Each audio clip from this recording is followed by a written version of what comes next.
I think we're on. Are we on, Daisy? Yes. Hello, and very warm welcome to the very first ever live stream on Life Afloat. It's all a bit bizarre and a bit new to me, having not done this before, but hopefully it will go okay. If you are watching, say hello in the comments there so that I know who we've got. It says I've got 8 people watching at the moment, so that's quite, up to 10. That's quite interesting. Anyway, I hope you're all keeping safe and well. Much like all my other vlogs, I haven't actually planned anything really to talk about in this one. It's just sit about and a chat, let you know what's been going on, and so you can see me and Daisy. Oh, somebody said hello. Kelly. Hello, Kelly. Nice to have you here. Thank you for joining us. Hope you're well. And it just gives you a chance to ask any questions that you want to ask me about me or Daisy or just the boat in general, really. So that's all good. Oh, we've got a hi from Mr. P. Hello, Mr. P. Hope you're well. So yeah, if you've got any questions, just fire them away in the comments there, and we'll do our best to answer them. All right, who have we got here? Andy and 4 others at Dover Coast Guard. Oh, nice one. Hello, Andy. Hope you and all the others are keeping well and keeping safe. Good times. And there's Boatman Benjamin. Hello, mate. You all right? So, yeah, I'll just chat away, and then in between talking, I'll just say hello to people who pop up and answer any questions that appear, really. Oh, hello, the mechanic. So, yeah, this week just gone has been a bit of a crazy week. I've been really busy. If you've been following my vlogs, you'll know that I've sort of struggled with finding work. And then a long time ago, I applied for a marina manager's job with a couple of marinas, actually, on the Oxford Canal. They're 2 different marinas, but they're owned by the same company. Well, I hadn't heard anything back. And then on Thursday, I think it was Thursday, I had a phone call, and they said, we'd like to have you in for an interview. Can you come in tomorrow? And they said, can you get here by tomorrow on the boat? And I said, well, I've got a car. And he said, oh, all right, I'll bring the car then. So I thought, well, yeah. So I drove up on Friday morning, had the interview, and it went all right. He seemed to sort of really enjoy chatting to me. And I was there for well over an hour. And he said that I'd find out how I'd done in up to a couple of weeks, because they've got another sort of 7 or so interviews to go through, and then he has to talk to his other sort of senior management colleagues, and then they make a decision. So I won't hear back for a little while, but then in the meantime as well, I had Mr. Lumsden Lumpy from Narrowboat Natterings. He popped in as he was passing, and he said to me, well, I mentioned in conversation that I've made websites in the past and that sort of thing, and he said, well, if you know what you're doing with websites, why don't you start doing that as a business? So I started that on Monday, not this Monday just gone, but the Monday before, so before the interview at the marina. And I've got like 7 clients at the moment on the go. So, well, I've got 5 that have paid the initial fees and the deposit. So I'm working on 5 websites, and I've got another 2 who I've sort of invoiced. I'm waiting for them to pay. So that's going really well. So I'm not sure if I get offered this marina manager job, what I'm going to do now. So requires a bit of thought. But anyway, I've waffled on enough. Let's see who's saying hello. I've got 29 people, so that's quite good. Carl, hello, mate. Oh, no, he said hello to Daisy. Well, Carl, I'm sure Daisy says hello back to you. I can't hear you. My headphones are on charge. Oh, dear. Poor planning, Carl. Poor planning, my friend. Boatman Benjamin's talking about sausages. Okay. Hello, Fisher. Hey, hello, Tanya. Lovely to have you with us. Hope you're well. Naughty Squirrel. Cheers, mate. Thank you. I appreciate that. Hello from Mark and Tina in Cornwall. Hello, Mark and Tina. Nick, Aussie Boater. Hello, mate. Good to have you, mate. Hope you're well. I can't say, but I wanted to say hello before I sign off. Oh, I can't stay, but I want to say hello. Hello, how are you? There we go. Awesome. This is going well. I've got 27 people watching. That's quite cool. I'll keep leaning forward because I can't see on the laptop what the writing is. So excuse me for leaning forward. I'm using the webcam in the laptop, which I've not used before, so I'm not sure what the quality is like, but hopefully it's all right. What's the best way to finance the purchase of a boat, as I don't own my home to sell? Well, Fisher, I guess that depends on your individual sort of circumstances, really. If you've got a way to save up and buy it outright, if you've got the patience to do that, I'm sure that's probably the best way to do it, so that you haven't got any debt to pay off after buying the boat. But there are places that do marine mortgages, Pegasus Finance. You might want to look at those if you haven't got the patience to save up for it. So have a little look at that. Winging it. Hey, hello, mate. You all right? Fantastic job on the website. Cheers, buddy. I'm glad you like it. Oh, my name is Mark too, but there's a lot of Marks in here. Ant says hello to everyone. And Darren says the picture is good. Hopefully the audio is all right as well, because I've not used this microphone before, but you can obviously hear what I'm saying, so that's good. Do you get lonely or sometimes anxious at night when mooring up, or do you normally moor near to others? From Mr. P. I don't really get lonely. I've always enjoyed my own company. I've done a fair bit of wild camping and bushcraft in the past, and I've often been in the woods overnight on my own. I like the peace and quiet and just being out and about in nature, really. So I tend to moor up in rural areas, but somewhere where there's parking nearby, so I can have the car. So obviously other boaters who are continuous cruisers with a car sort of find these spots as well. So there's normally a few other boaters about. But no, I've never felt anxious or unsafe or anything like that, really. You do hear some weird noises at the moment where I'm moored up. There's a crabapple tree just outside, and in the night you hear them falling on the boat, which is a bit bizarre, but then you realise it's the crab apples and nothing weird going on, so it's fine. What else have we got? Hello, Gary. Nice to have you, mate, all the way from California. Oh, Nick says buy a yogurt pot. Yeah, it's a lot cheaper than a narrowboat or wide beam, I guess. And you've done well on yours, mate, haven't you? So if you want to get on the water and your funds perhaps don't stretch to a narrowboat, absolutely look at a GRP cruiser. Yeah, good shout.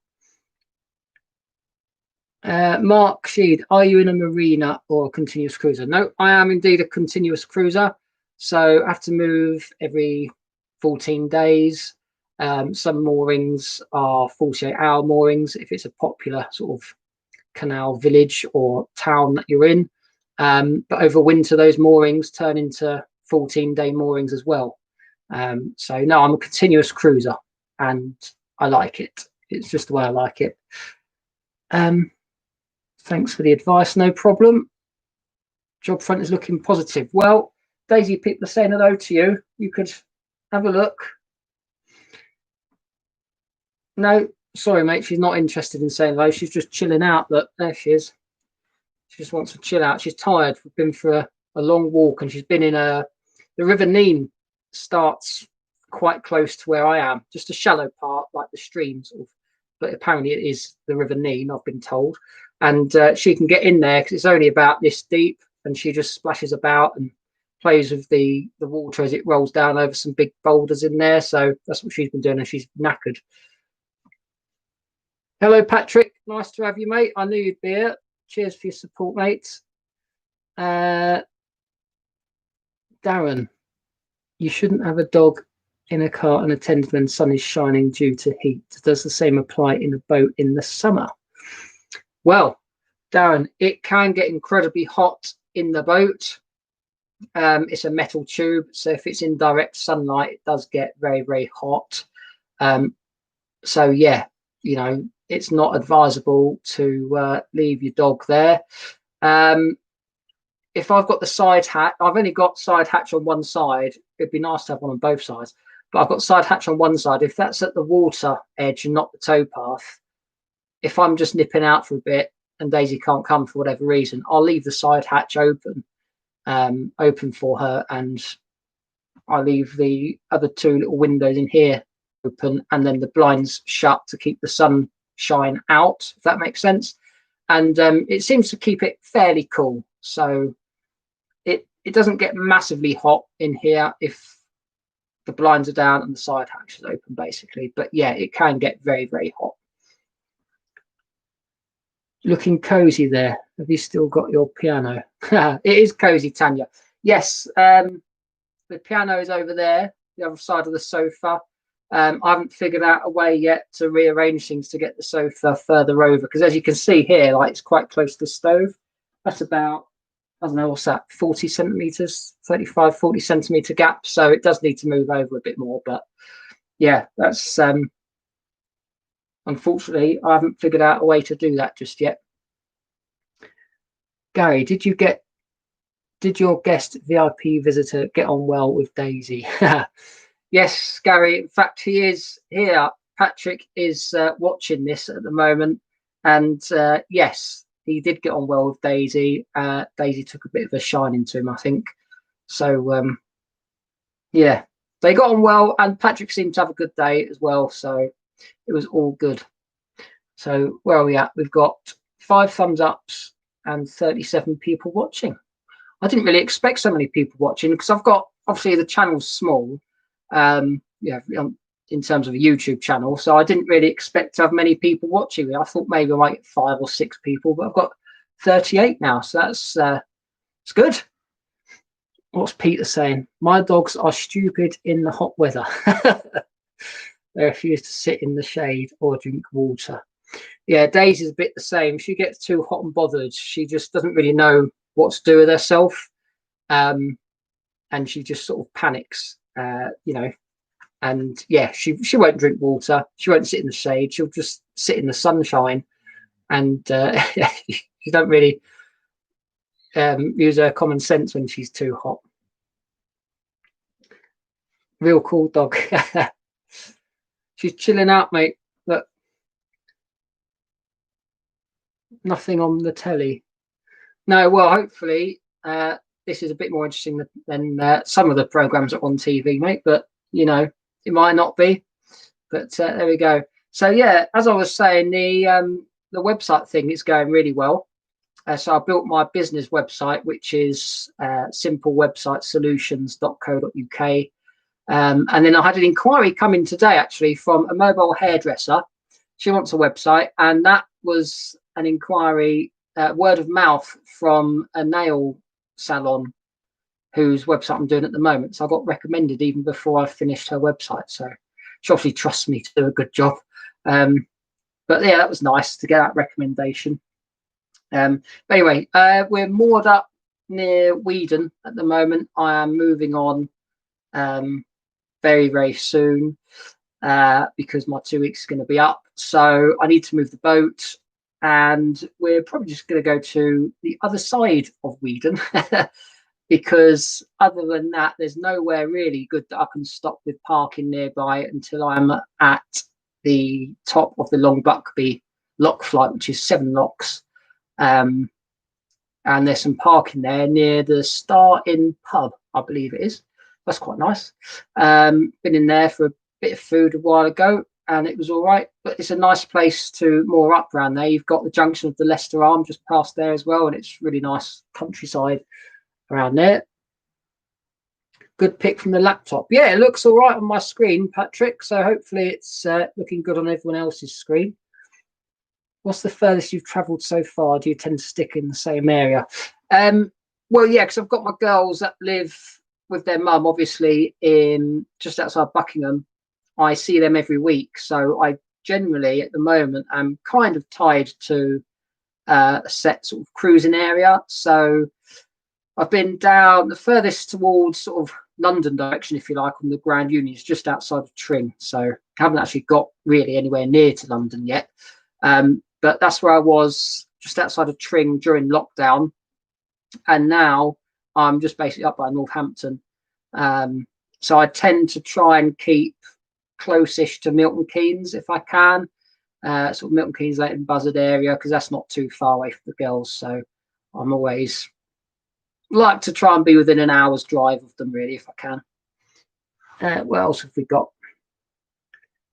I am going to be busy, Tanya. Yeah, I'm already busy. I'm having to write loads of to-do lists to make sure I can remember to do everything I need to do.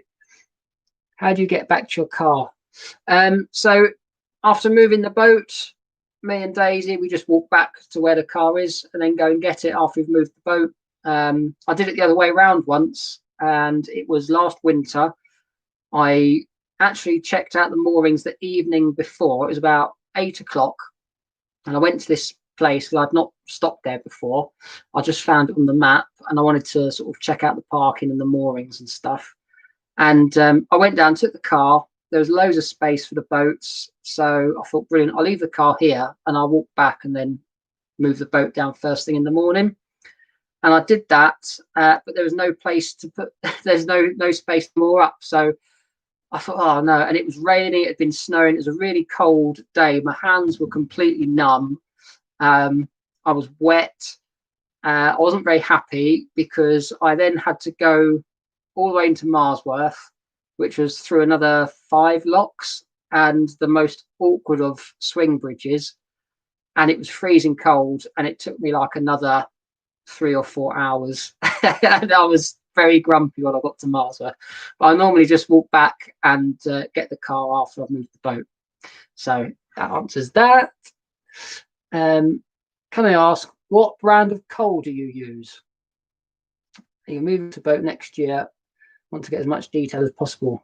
Leave live broadcasts a great idea. Cheers, Mr. Pete. So the coal that I've used, everyone has their preference with coal, and if you're on the Narrowboat groups on Facebook, you'll see that there's quite often discussions about coal and what works best and what have you.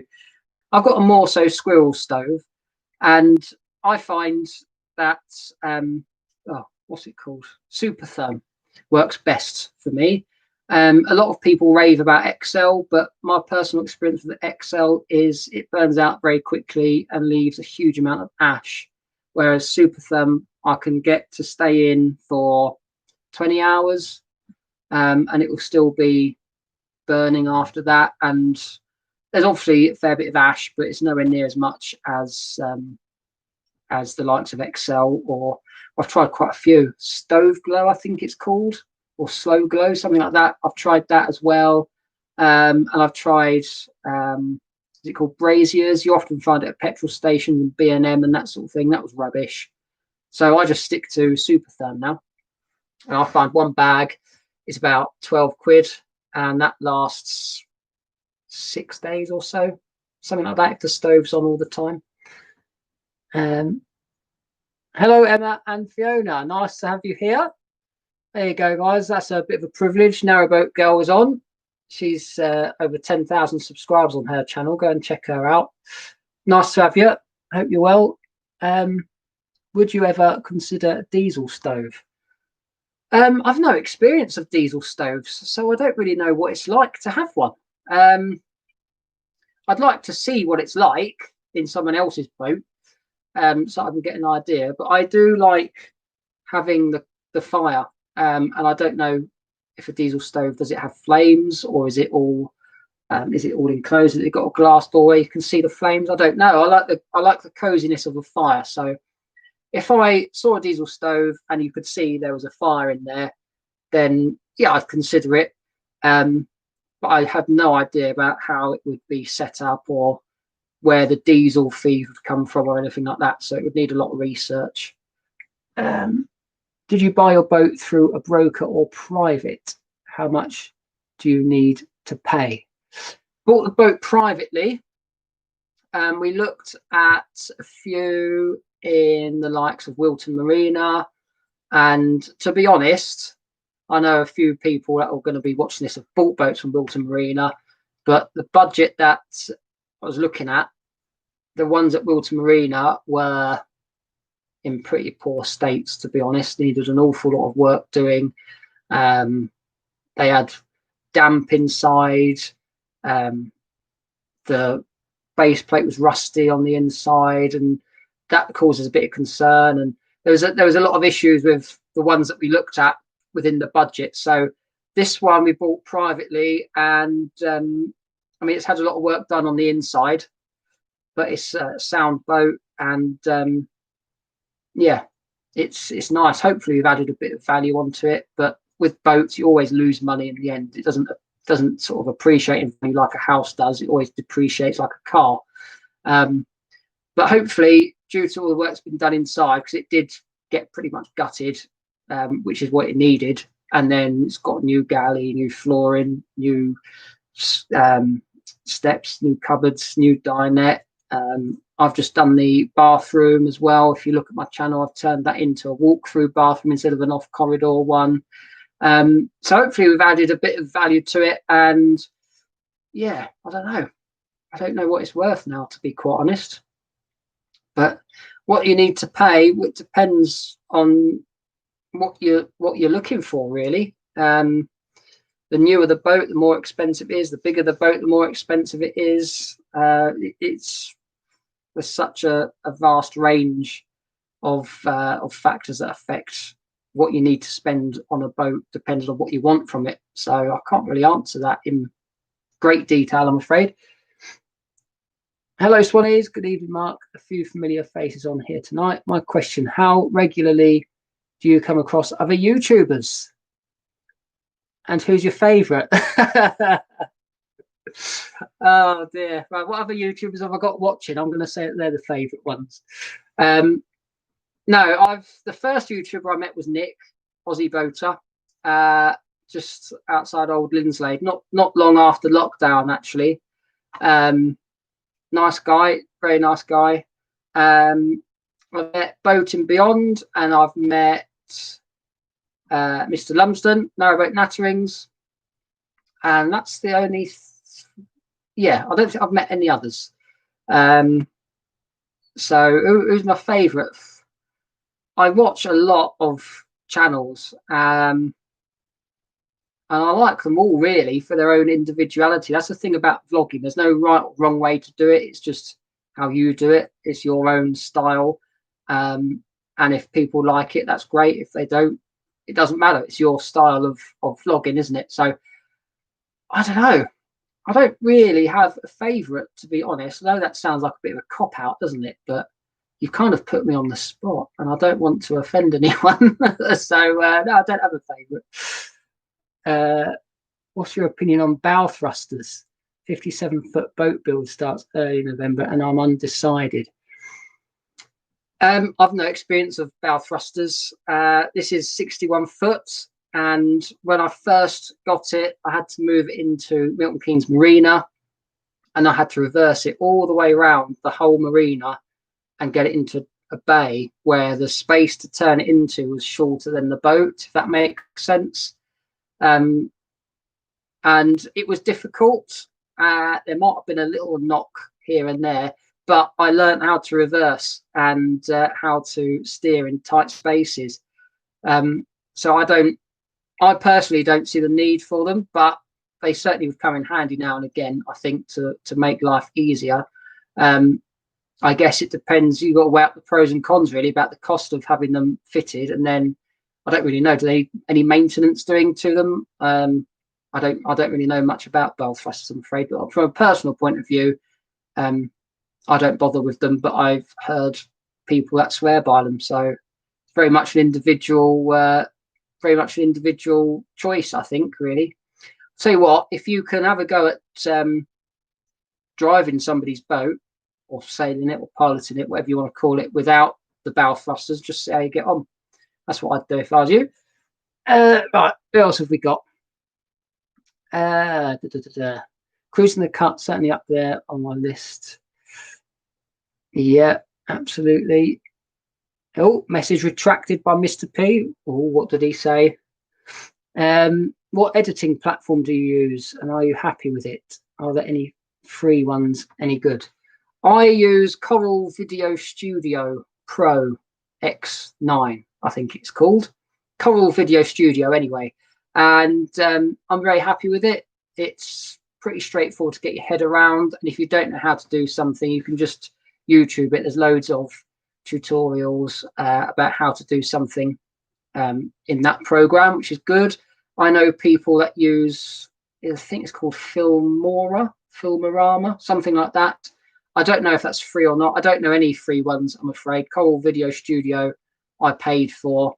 My version is quite out of date now. Excuse me. Yeah, my Coral Video version is quite out of date. I don't really know any other sort of editing programs, I'm afraid. I've heard of what's it called? I can't remember what it's called now. What's the one that people on Apple use a lot?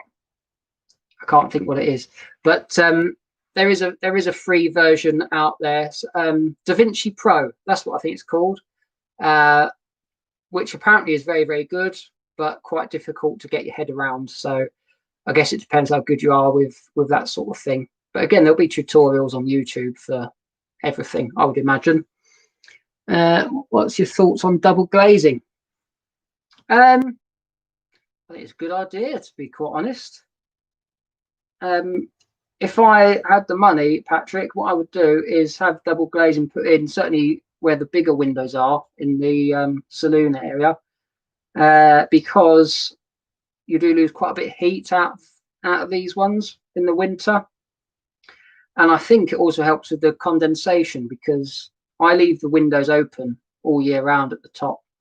It doesn't get cold with the stove on, so there's no problem. But if I have them closed, then there's just condensation pouring down. So I believe double glazing would solve that condensation issue. So I think it's a good idea. There we go. Right, Lumpy will be watching this. He said he can't join us live, but he will be watching it on catch up. And he asked a question: when are we doing a duet with him singing and me playing the piano? I've got no idea, mate. At the moment, I haven't had time to practice since I've met you. Since you popped by, I haven't played. I've been working flat out on this website thing, so I haven't actually had time to play, unfortunately. But one day we will. Don't worry. You're supposed to be sending me a list of songs anyway, so get that over to me, and I'll learn a couple. All right.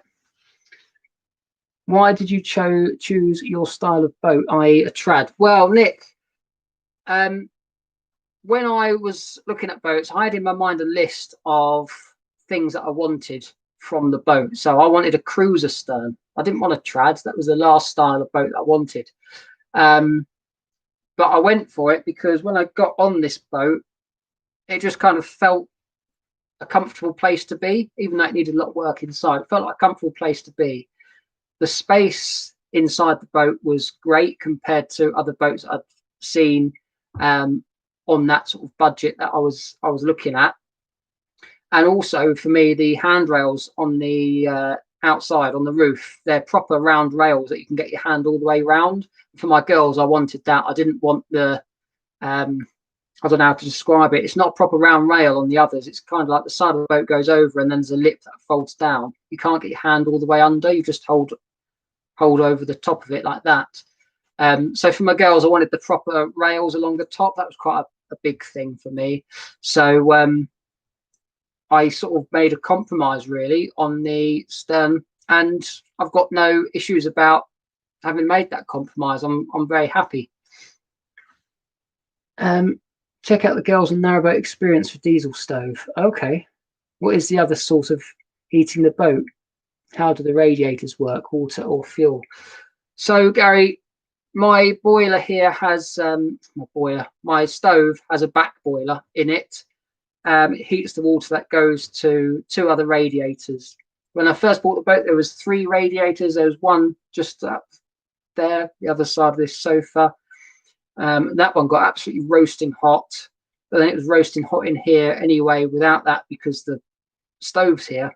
And the other 2 got cold, stayed cold. They didn't heat up. So I removed that one and rejigged the plumbing a little bit. And now the other 2 work a lot better.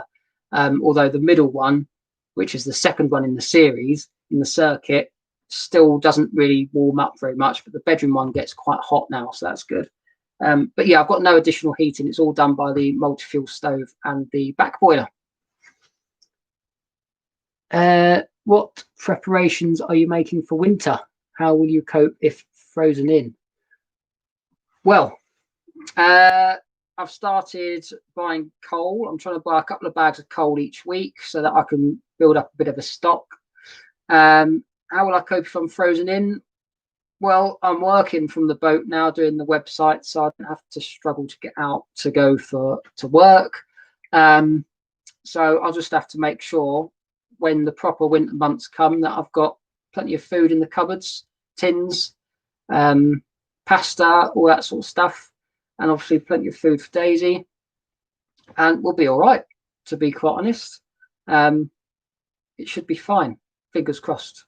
I think we're due for a bit of a harsh winter this year, actually, because the last year wasn't that bad, really, was it? And then we've had a strange sort of summer. We've had a couple of pretty good heat waves, and I've just got a feeling this winter's not going to be a great one. So yeah, I'm sort of trying to get a load of coal in ready so that I don't have to suddenly buy 10 bags at a time. I'm just slowly building up my stock of coal. Reliability of the engine. Had overheating issues, which if there's a couple of videos in my channel, if you go and have a little look at those, it will explain everything. But in a nutshell, I was towing a lady called Faye, who had a gearbox problem on her boat through Leighton Buzzard. My engine overheated and I had to turn it off, and we had to stop in Leighton Buzzard instead of getting to the other side of Leighton Buzzard, which is what we wanted to do. So it overheated and it kept on overheating. So I thought, oh, thermostat's gone. So I found where the thermostat housing was, took that out. There's no thermostat in there. So I thought, that's strange. So that's been taken out potentially as a bit of a bodge job to try and fix an overheating issue that existed previously. So I thought, well, maybe there's an airlock. So I sort of checked the system, bled the skin tank. There's no air in there. So then I sort of checked all components and hoses and stuff of the cooling system, and I found a little blocked hose, which I've sorted. I put everything back, and it's running a lot better now, but it still does get quite hot. It gets the temperature gauge, it's very close to the red, but it doesn't quite go in the red. But I think that potentially, because there's no thermostat in there, the water's flowing through too quickly, so the water's not staying in the skin tank long enough to cool down before it comes through the engine again.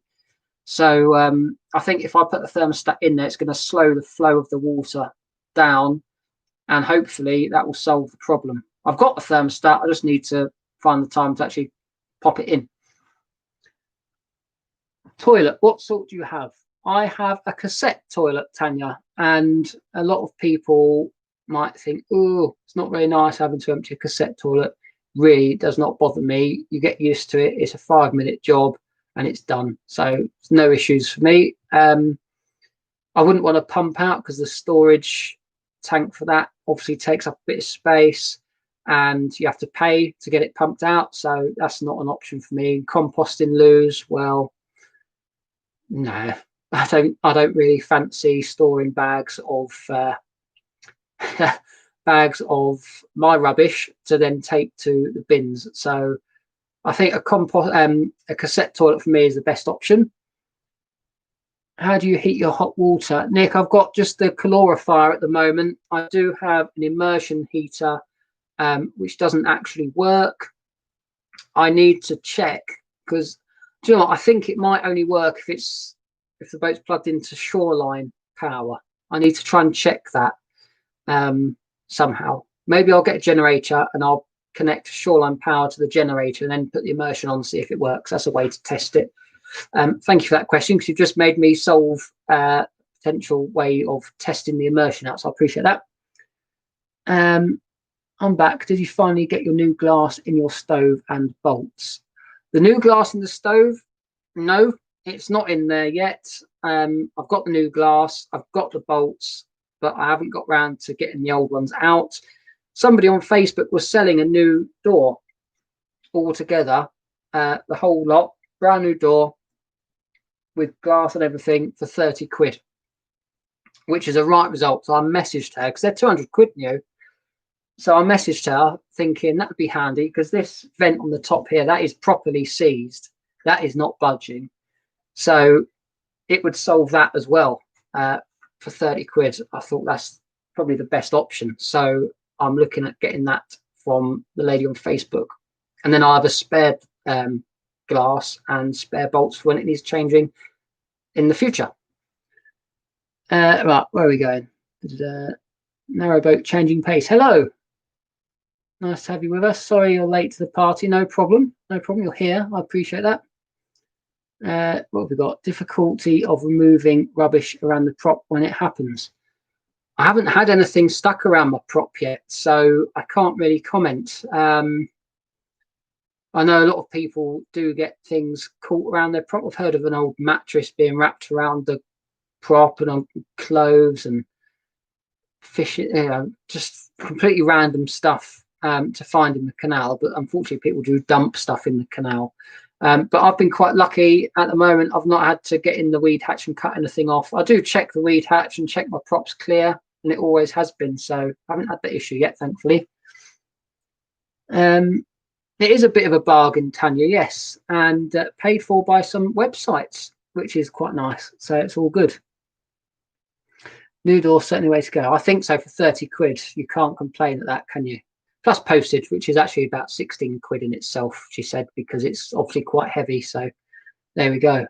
Right, I've been on for 36 minutes. So that is quite good. 37 people watching. Well, 36. Somebody's just left. How sad.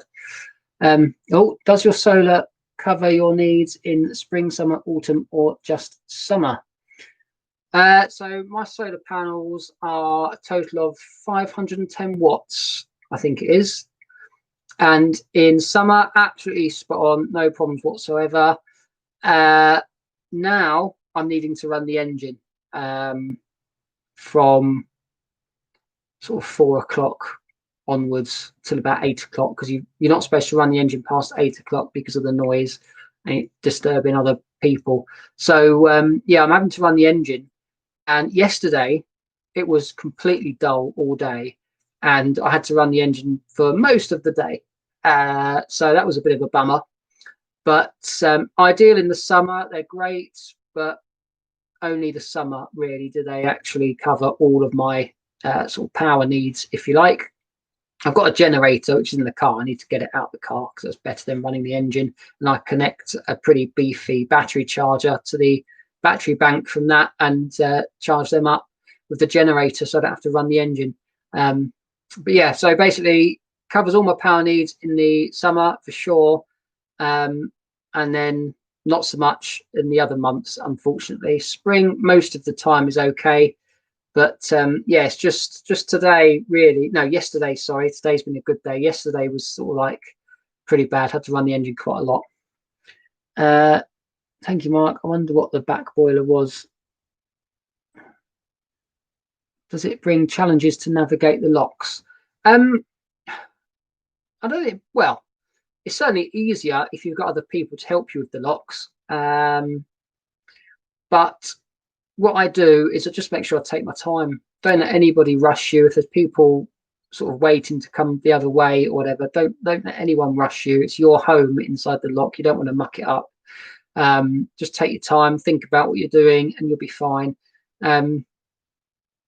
It can be a bit challenging because where I am, they're all wide locks because I'm on the Grand Union main line, not on a narrow canal. So the locks, if you like, are about 14 feet wide, about 2 boat widths wide.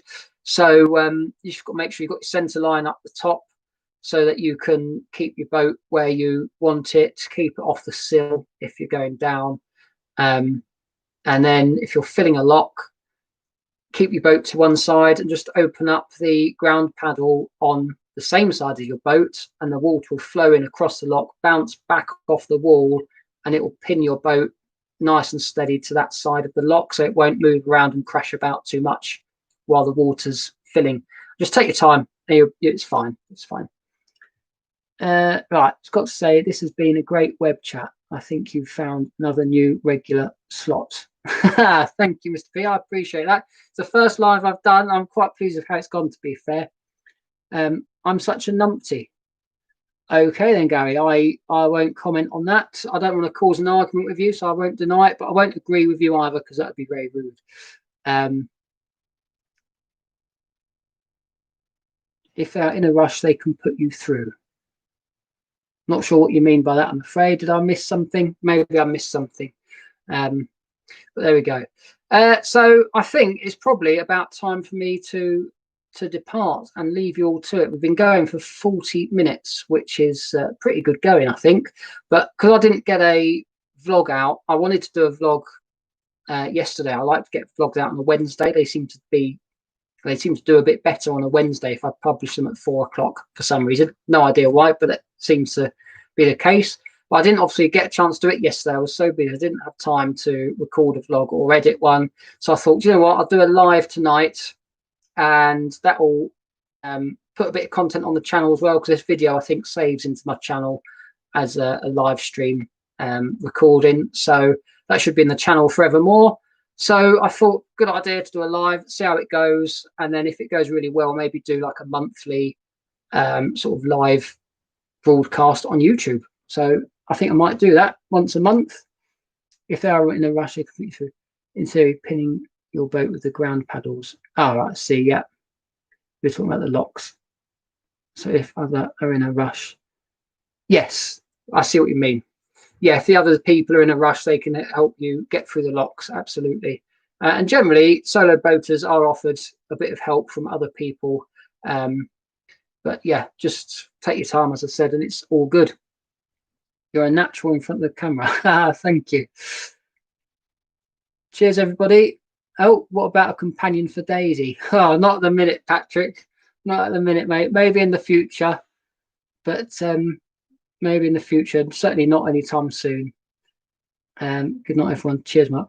Yeah, no worries. Thank you very much to everybody for joining me on this. It's been fantastic, actually. I've really enjoyed doing it, and it's nice to have so much interaction from you all. So thank you very much. Take care of yourselves, and I'll see you again soon in a vlog. Cheers. All right, what am I doing? End. There we go. End.